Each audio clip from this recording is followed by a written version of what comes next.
Thank you very much. Please take your seats.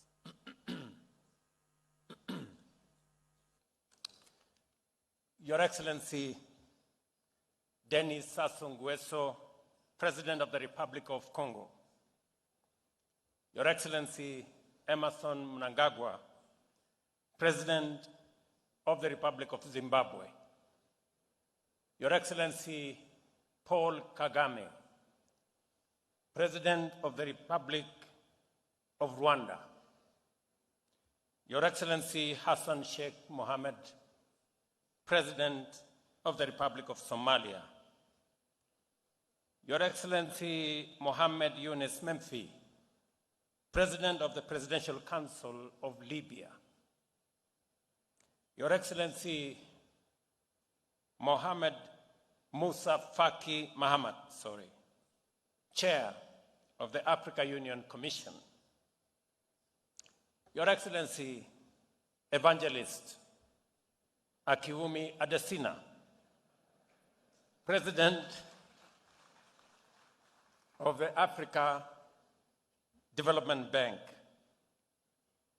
Your Excellency, former President Joaquim Chissano of Mozambique. Your Excellencies, Vice Presidents, Prime Ministers, representatives of heads of state, Your Excellency, Governor of Nairobi, Johnson Sakaja, Madam Martha Koome, Chief Justice and President of the Supreme Court of the Republic of Kenya, Excellencies, Ministers, Honorable Governors, ladies and gentlemen, I am delighted and privileged to preside over the opening session of the 59th Annual Summit of the Africa Development Bank Group. On behalf of the people and government of Kenya, I extend a very warm welcome to each of you and invite you to feel at home in this land of many delights. It is a great honor for Kenya to host the 59th meeting of the Africa Development Bank Group, especially as the group celebrates its 60th anniversary. Let me put this in context. We had also the privilege to host the 30th anniversary of the Africa Development Group in 1994. We are privileged to host the 60th. And I have requested the Africa Development Bank Group to offer Kenya the 90th anniversary in 2054. And I promise that even if I would be walking with a walking stick, I will attend. This milestone should frame our deliberations and engagements during these meetings. We are gathered here to reflect on the progress of our continent that has made in realizing the founding vision of this institution, the Africa Development Bank. Formed in the first decade following the independence of most African countries, the Africa Development Bank embodies the Pan-African ideology of sovereignty, prosperity, and unity. As a matter of fact, one of the founding communiques of this institution clearly declares the determination of African nations to use all our resources to lead all African countries to independence and achieve the development and prosperity of the continent in unity. That was done 60 years ago. And over 6 decades, the group, like the continent, has not only survived many crises and challenges, but has also grown stronger and achieved much in supporting economic growth and stability in our continent. It has become Africa's premier development financing institution. To date, it has financed 5,432 projects across our land, 4,036 of them which have been completed, provided a mechanism to coordinate the fight against poverty, improve the standards of African financial institutions and other institutions, and contributed significantly to conflict prevention and resolution. You agree with me, ladies and gentlemen, that Africa Development's performance has been nothing short of sterling.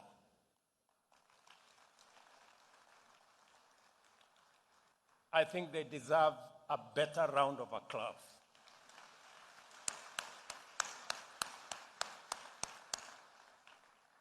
Nevertheless, the pace of African economic growth and development has not kept pace with the rest of the world. More concerning is that the pace of African development remains far behind its undeniable potential. Intra-African trade remains low, with its share of global GDP less than 3%. Africa's share of global trade is also low, at just about 2%, and our exports are primarily unprocessed produce and raw materials.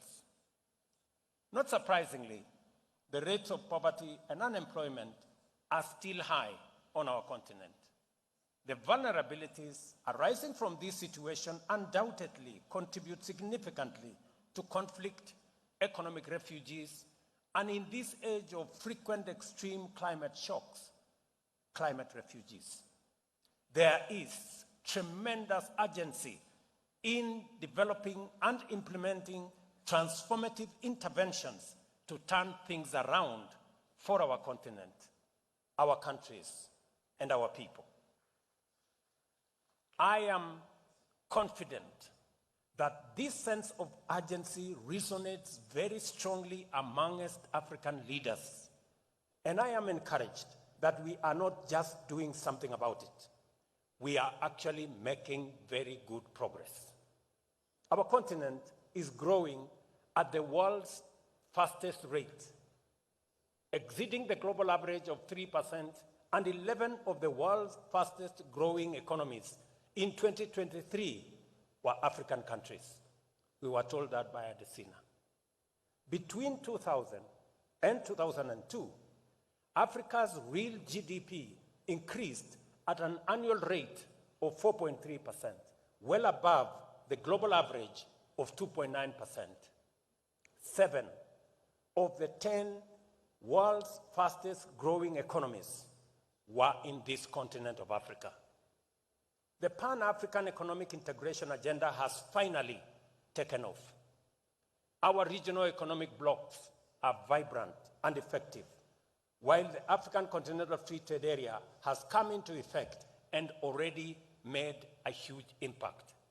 Although much remains to be accomplished before intra-Africa trade is smooth across borders, the data indicates strong positive movement following the launch of the Guided Trading Initiative. As we look into the future, with this optimism, we are also cognizant of the immediate challenges we must confront and overcome.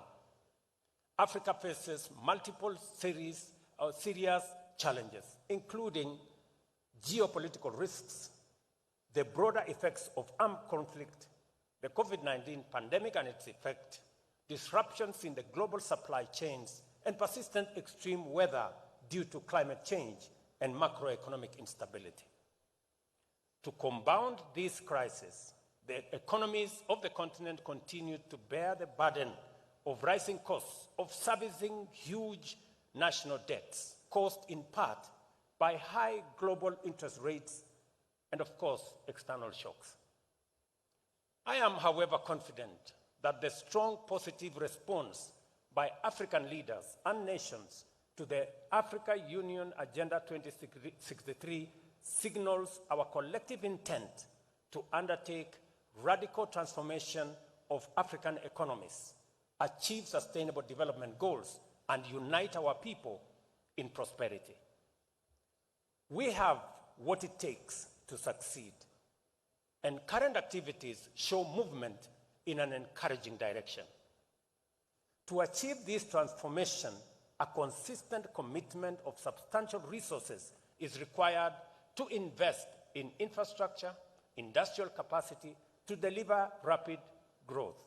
However, we face the rigid barrier of global financial architecture that is fundamentally misaligned with our aspirations. We routinely borrow from international markets at rates far above those paid by the rest of the world, often up to 8 or 10 times more. These rates are said to factor in something arbitrary called risk profile that is notably not applied when considering mineral extraction, even in areas of active conflict.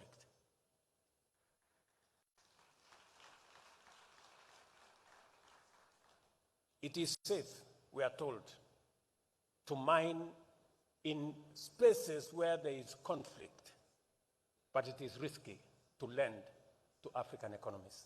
What a contradiction. The debt problem faced by many countries, which consume the largest share of national resources and starve development agenda, we are a direct result of this unjust financial architecture. This situation not only makes debt unsustainable, but also undermines growth, prevents countries from investing in resilience, and denies millions of people, especially young men and women, their fair shot at life's opportunities.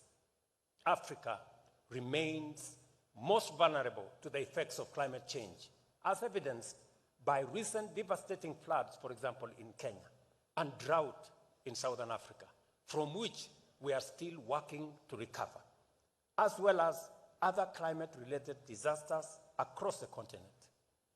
The adverse impact of climate change or the fiscal sustainability of many economies, especially in developing countries in Africa, deserves our serious attention. Despite contributing only 4% of global carbon emissions, we bear the brunt of climate change effects. Climate change is a threat multiplier. Its direct impact and related responses negatively affect our fiscal position through reduced revenues and increased public spending. The frequency of extreme weather events continuously diminish the resources available for public investment and provision of critical public goods such as health, education, and other social services. In particular, climate change has often resulted in substantial reallocation of resources towards mitigation, adaptation, and resilience. This is why Africa advocates for a financial architecture that integrates the issues on climate change and public finance at the center. I am proud of African heads of state who have not hesitated to make their voices heard in various fora, including through the Africa Leaders Nairobi Declaration on Climate Change and Call to Action that we held here in Nairobi. Climate change and sovereign debt are now firmly integrated, trapping governments in a vicious cycle where increasing losses and damage from climate impacts leads to rising costs of mobilizing resources for public investment. With such high financing costs and constrained government budgets, developing countries continue to struggle investing in low carbon and climate resilient development. At risk, therefore, are both climate action and our sustainable development goals. A better, more responsive, and fairer international financial architecture is urgently needed, and time here is of the essence. The financial architecture we advocate for as Africa today should integrate the continent's most challenging development issues of debt sustainability and climate vulnerability to enable development goals, SDGs, and Agenda 2063 commitments to be achieved. I am encouraged by Africa Development Bank's vision for the continent, underpinned by the high fives strategies and the objectives of the newly adopted 2024-2033 10-year strategy, which provide important foundations for these critical continental objectives. Let me agree with my brother, President Adesina, on the array of investments that he has spoken to this morning. Kenya is among the beneficiaries in a very big way of Africa Development Bank's financial might and their innovative financing of projects. Let me give you just 3 examples. Africa Development Bank became the first institution for us to build the first superhighway from Nairobi through Thika, and today they are dueling the same road all the way to Maroa, about 150 kilometers. Africa Development Bank worked with us to provide water and sanitation in 28 towns and cities in Kenya that today all of them are complete. And Africa Development Bank is building with us the largest water dam in Kenya in a place called Tuake. And of course, Africa Development Bank did what Adesina said. Last 10 years, working with Africa Development Bank, other multilateral banks, and friends, they have enabled Kenya to increase electricity connectivity from 27% in the last 10 years to 76% today.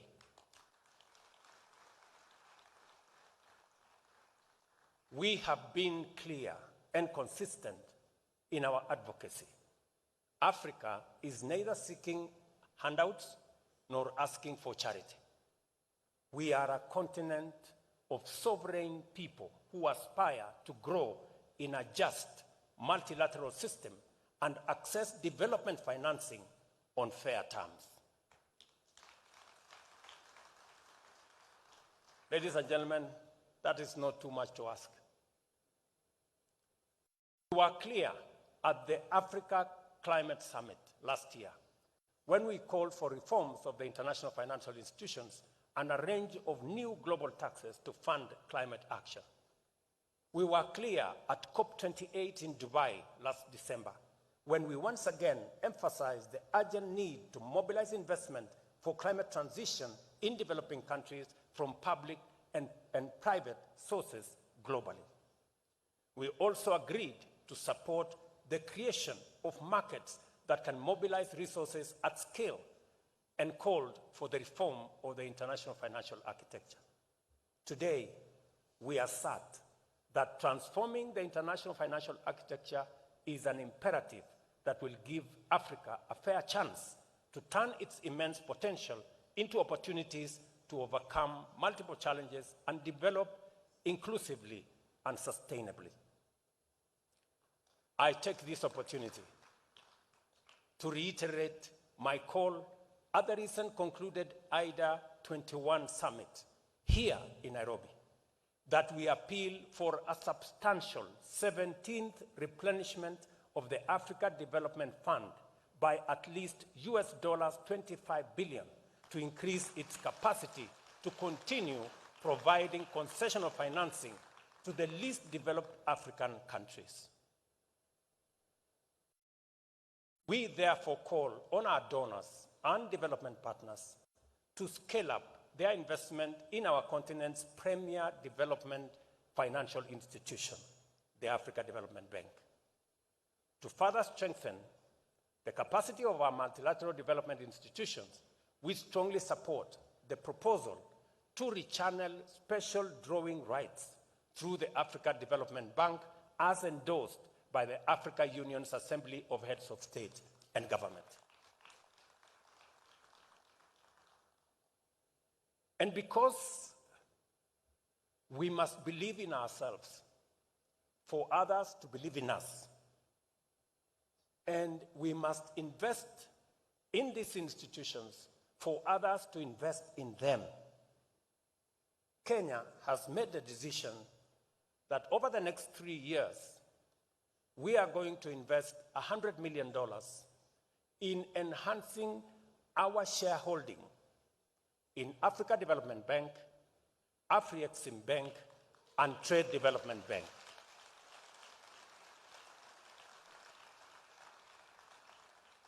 We have already made the investment in Afri-Exim Bank. I will be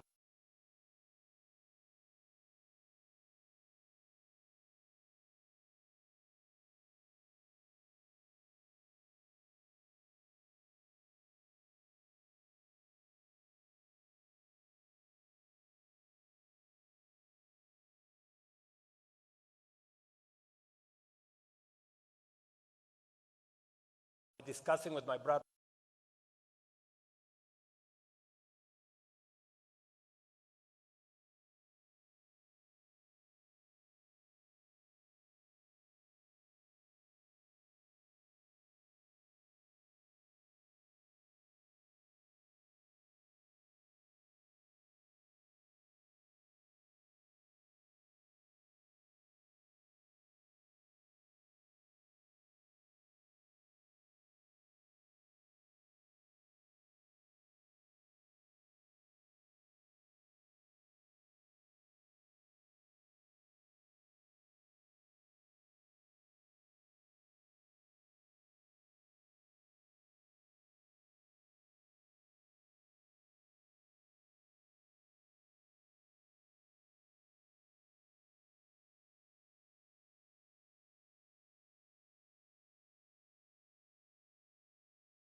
Thank you very much. Thank you. Thank you very much. It is a demonstration that for us to raise $25 billion, we need to demonstrate our commitment and belief in the investments we are making in this institution. Nobody doubts that investing our resources in Africa Development Bank is a logical, it is a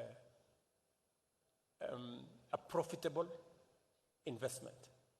I have since had I was motivated by the profits I saw and the dividends that will be paid.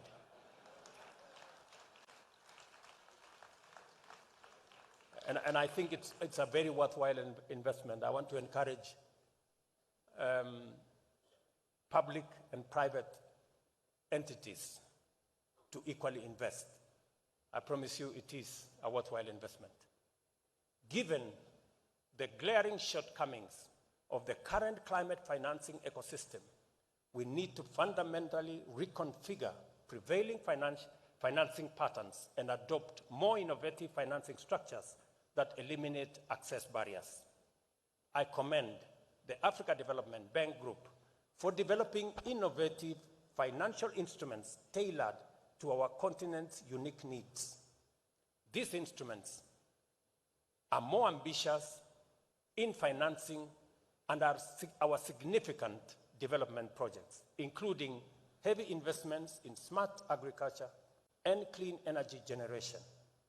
However, more financial resources need to be channeled towards climate adaptation in Africa. At my last meeting with President Adesina, we were discussing them extending our water program, which we started with the Africa Development Bank, to phase 3, where we are discussing now a $400 million facility with the African Development Bank for water harvesting, water storage, and irrigation that will support Kenya's food security, especially in the context of the effects of climate change. Ladies and gentlemen, at this juncture, I wish to underscore the critical role of the Africa Development Group's annual meetings in advancing progressive discourse, structured dialogue, and knowledge events. These engagements provide an opportunity for collective deliberation and facilitate the dissemination of relevant knowledge among high-level decision makers in Africa from different sectors, including government leaders, academics, and the private sector, among other key players. The 59th annual meeting takes place at an important juncture in our continent's developmental history. I am confident that all of us gathered here are able, willing, and ready to apply ourselves accordingly and do justice to our common agenda of taking Africa to the next phase of transformation through constructive deliberations. Let me say this finally. My colleagues, the heads of state and government in Africa, asked me to take over the baton from my senior, President Paul Kagame, on reform of institutions of the African Union. It is an assignment I intend to work on with the support of my colleagues to align it with aspirations of today, and so that we can support more financial institutions, the Africa Development Bank, and all the other continental institutions to support Africa's development and progress. As I take over the assignment from President Kagame, let me make 4 points on that reform.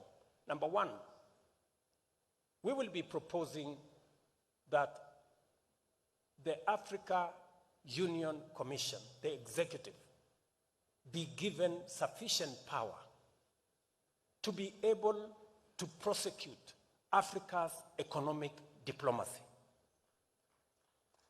so that we can unlock the potential of our continent, so that we can showcase the assets that we have, our mineral assets, our agricultural development assets, our human capital assets, our natural resources assets, and use them to create investment opportunities so that we turn our potential into opportunity and opportunity into investment and create a better Africa for all of us.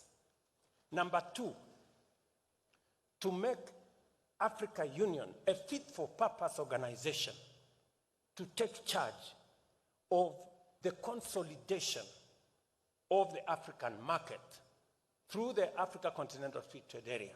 Today, in Africa, intra-Africa trade is only 15%. Intra-Asian trade is 60%. Intra-European trade is 70%. Intra-Africa trade is 15%. We are struggling looking for markets everywhere except in our continent. We must believe in ourselves.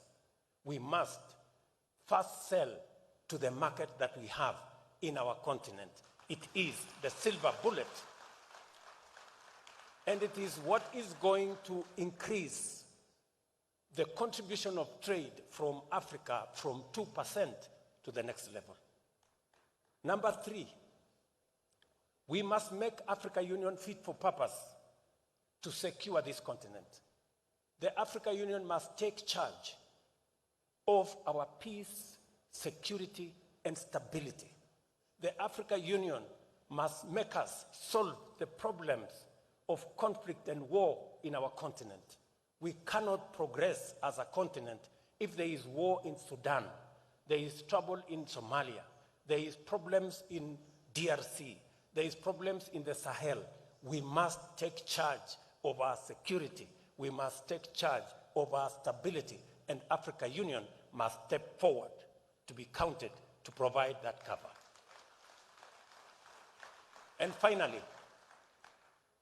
the African Union must work with us to close the infrastructure gap. We will be proposing 4 assignments. The African Union was initially a liberation movement. We must repurpose it. We must re-engineer it so that it addresses the challenges of the moment. We will also be making a proposal to have a much more accountable African Union. Today, Pan-African Parliament has no connection to the African Union executive. We are proposing that we are going to reduce the size of the Pan-African Parliament to make it much more cost-effective, from 275 members to 100 members. 1 woman, 1 man from every country. And make it a full-time organization. Let it approve the budget of the African Union. Today, the budget of the African Union is approved by people who are not people's representatives. We want the people of Africa to take charge of this continent. And finally, we must bring about the Africa Court of Justice so that we can sort out our issues. We don't want any African to be dragged to courts elsewhere to sort out our issues.